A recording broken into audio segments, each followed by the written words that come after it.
చర్చలు విఫలమైన తర్వాత డొనాల్డ్ ట్రంప్ హర్మూజ్ జలసంధిపై కీలకమైనటువంటి ప్రకటన చేశారు. హర్మూజ్ నుంచి అన్ని నౌకలు స్వేచ్ఛగా వెళ్లాలని, లేకపోతే ఒక్కటి కూడా జలసంధి దాటొద్దని వ్యాఖ్యానించారు. హర్మూజ్ జలసంధి గుండా నౌకల రాకపోకలను అడ్డుకునేలా తక్షణమే సముద్ర దిగ్బంధనాన్ని ప్రారంభించాలని అమెరికా నౌకాదళాన్ని ఆదేశించారు డొనాల్డ్ ట్రంప్. ఇరాన్ అణు కార్యక్రమాన్ని వదులుకోకుంటే తీవ్ర పరిణామాలు ఎదుర్కోవాల్సి వస్తుందని, ఒక్క రోజులో ఇరాన్ను సర్వనాశనం చేస్తామని హెచ్చరించారు. ఈ మేరకు ట్రూత్ సోషల్లో ఫాక్స్ న్యూస్కి ఇచ్చినటువంటి ఇంటర్వ్యూలో ట్రంప్ సంచలన వ్యాఖ్యలు చేశారు. ట్రంప్ ఆదేశాల మేరకు అమెరికా సైన్యం చర్యలు కూడా చేపట్టింది. సోమవారం అంటే ఈ రోజు ఏప్రిల్ 13 నుంచి ఈ ఆంక్షలు అమల్లోకి వస్తాయని వాషింగ్టన్ అధికారికంగా పేర్కొంది. ఇరాన్ తీర ప్రాంతం వెంబడి ఉన్న అరేబియన్ గల్ఫ్ ఆఫ్ ఒమన్ ప్రాంతాల్లోని అన్ని రేవులకు ఈ ఆంక్షలు వర్తించనున్నాయి.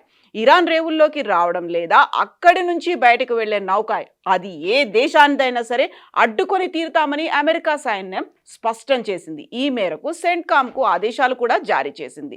పాకిస్తాన్లో జరిగిన చర్చలు విఫలమైన తర్వాత అమెరికా ఇరాన్ మధ్య ఉద్రిక్తతలు అంతకంతకు పెరుగుతున్నాయి. ఇరాన్పై ఒత్తిడి పెంచేందుకు అమెరికా కీలక చర్యలు తీసుకుంటోంది.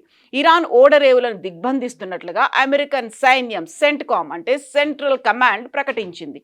ఈ మేరకు ఇరాన్ నౌకలను అడ్డుకోవడం కోసం అమెరికా తన అత్యంత శక్తివంతమైన యుద్ధ నౌకలను పర్షియన్ గల్ఫ్ ప్రాంతంలో ఇప్పటికే సిద్ధం చేసింది.